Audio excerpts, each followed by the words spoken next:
sitting on the floor. Cheers.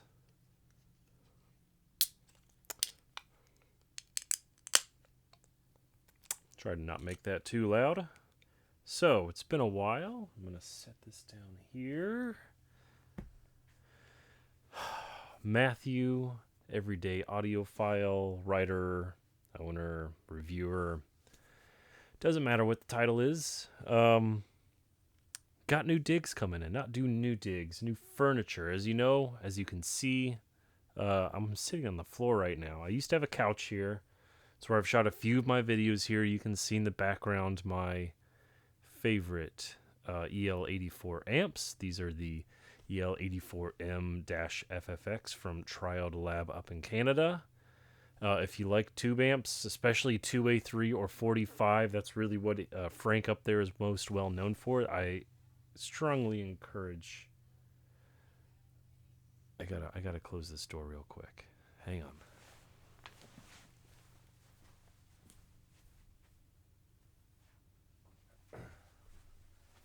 Look, what you see is what you get.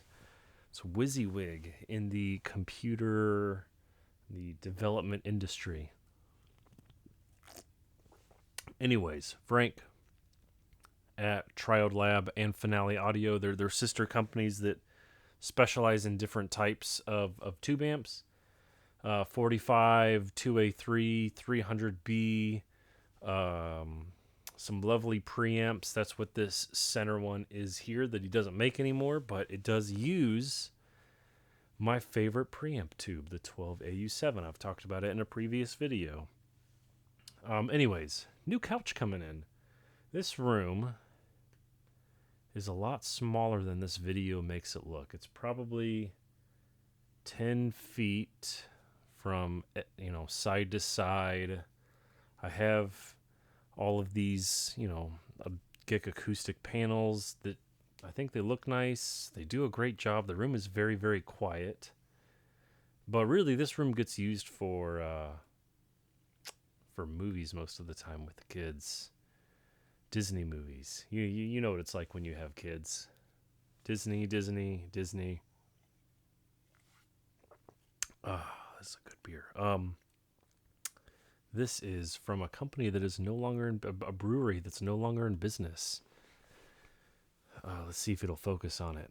Armadillo Ale Works Brunch Money. This was one of the first beers they ever came out with. It must have been 2017-ish.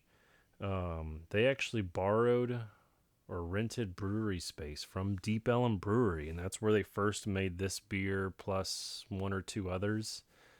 Lovely. I'm gonna miss it. I probably have 5 or 6 cans left, and I have some that are like different versions of it. I have one that's like a French toast version of it, and I'm gonna miss it whenever it's gone. It was one of my more favorite breweries, at least for that style of beer, and that's just, they were affected by COVID and the shutdowns here in Texas. So well, what can you do? Anyways, back to the room. A lot of people think that you need a big listening space for music, and that's not necessarily true. Like I said, this room is probably 10 feet side to side, and front to back is probably more like 16 feet. And if I'm doing critical listening, I will do it in this room because it is purpose built for it, or purpose, treated for it. And it sounds great. I mean, the speaker's right behind the camera here. Not right behind, but on the other side of the room are the Q Acoustic Concept 500s. They're being powered by, one of 3 amps. I've 3 amps hooked up. The Riga Illicit Mark III. It's not, so we're on the Mark V right now, and then the previous one was the Mark IV. The Mark III is the one that still had that kind of U-shaped chassis. Apparently it wasn't too popular, but it was like my dream amp before the Osiris, which is the second amp. It's my reference solid state. And then I have an Audio Model A.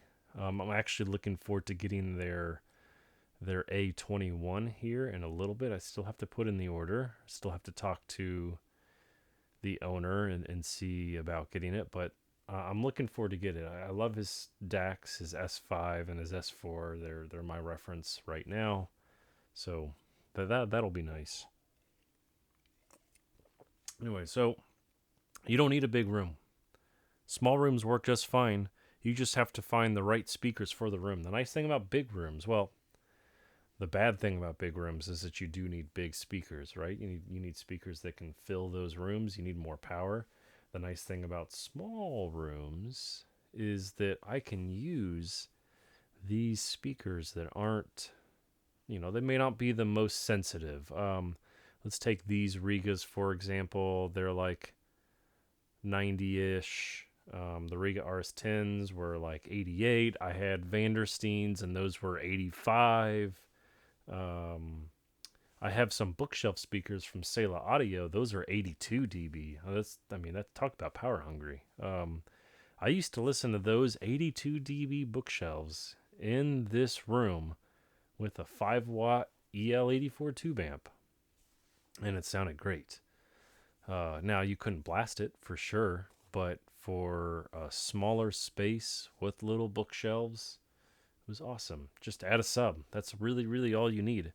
And maybe that's the point that I want to talk about, is that, I have a few amps that put out 150, 250 watts, which in my opinion is more than most people need. People search after those numbers, and I don't think it's necessarily the right thing to do. What you need to search out for is either distortion specs or the type of what was used. What kind of circuit is it? You take a look at the Osiris, and it's a triple Darlington circuit, which if you know electrical engineering, that's current heavy, and that whenever you get a drop in the resistance of the speaker, so the speaker drops down to 2 ohms, even 1 ohm, the amp is still going to be able to provide the current necessary to drive those speakers, and that's what that type of circuit specializes in. It's why I like it so much. Tube amps don't really have that issue. They're current limited anyways, just by the nature of what they are. But I think that in knowing how to pair that amp with that speaker is far more of an important thing. And pairing those two with the room. You can't just have a room. This room is awful. I have measurements that are up on the website. This room was awful without any treatment. And then as I started adding treatment, first, the left and right, you do that mirror trick on the wall. First added those, and then I added the ones right behind in the center, and then I added ones that were a little bit further up. As I started adding those and taking measurements, I could see where it was affecting certain things. Eventually I added the bass traps. These are here in the corner, right next to the RS7s. And then eventually the final thing that I added, if we were to look straight up, is some panels on the ceiling. I actually, to be very specific, I have a projector up there for the screen, and I had to measure how much clearance I had for the projector to hit the screen. So the panels that are closest to the screen are actually a little bit thinner, and then as I go back, they're a little bit thicker, and then there's a third row. It's a little bit thicker still. Room is quiet. It's actually so quiet that it freaks my wife out. But what can you do? Take the time to set up the speakers correctly. There is a lot of great videos on how to do it. For me, I tend to it's really terrible. I don't have a specific way of doing it. I just put them where I think they're gonna look good, kind of just by gut feel, where they're gonna sound good, and then I adjust from there. I'll bring them a little bit further in. I'll bring them a little bit further out. Toe in a little bit. There's other videos that do a better job of coming up with consistent results, better than me. Mine is just like, oh, this is a, mid tweeter, mid type of speaker, and the port is on the back at the bottom, so I'm going to put it here because I've experience with speakers that, are that same type of configuration. These Rigas, you can't do that. They're side port. Well, at least these RS7s are. If you got their RS3s, RS5s, or on the newer speakers, what the RX3 and the RX5, those are front ported. This is so good. In case you couldn't read it, it's a malt beverage with cocoa, coffee, lactose, maple syrup, and natural vanilla flavor. It's wonderful. These Riga RS7s are side ported. So, in a room this small, they actually sound better with the ports facing in. But in a bigger room, let's say downstairs, where I think my last video was recorded, the ports are facing out. It gives it a little bit bigger sense of scale. And I just think they image a little bit better like that, generally speaking. Riga's documentation says that when they're pointing in, the imaging is a little bit more precise, but I haven't necessarily found that to be the case. It really depends on what the toe-in is. But that's a whole other discussion. The RS10s have the same issue, I guess you could say, in that they are side ported. It takes some patience. I honestly, in the big room downstairs, I could be happy with bookshelves or stand mount speakers, just throwing a sub or throwing 2 subs. There's nothing wrong with them. I personally prefer Rel or Rhythmic. I think they both do a great job for different reasons. If you're listening to, I'm going to say 100% music. If it's 100% music and you're on a tube amp, I think Rel is the way to go, honestly. If you are even 5% movies, get a Rhythmic. It's no question.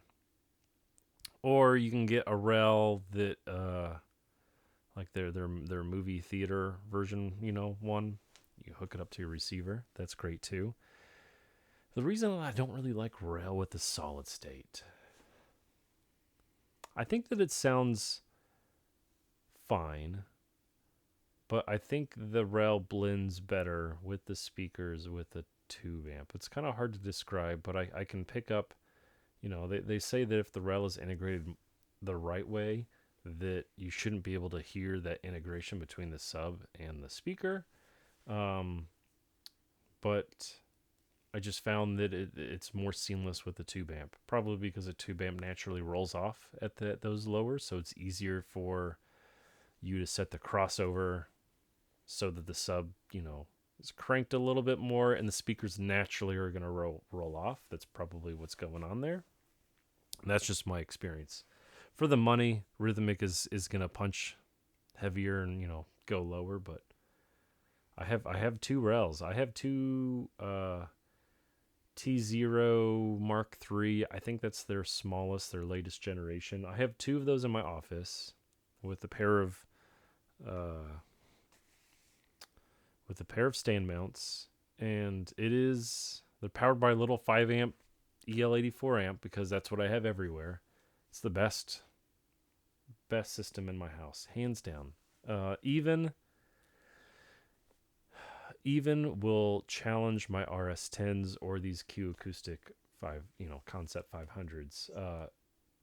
In some ways it'll beat them, but better because those speakers are also stand mounts retailed for $5,000 if you bought them at retail. So that's another story. Where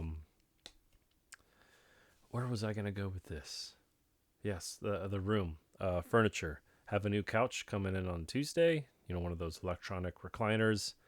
The kids are going to go crazy on it. It's going to be like Disneyland to them, I'm sure, until it gets unplugged.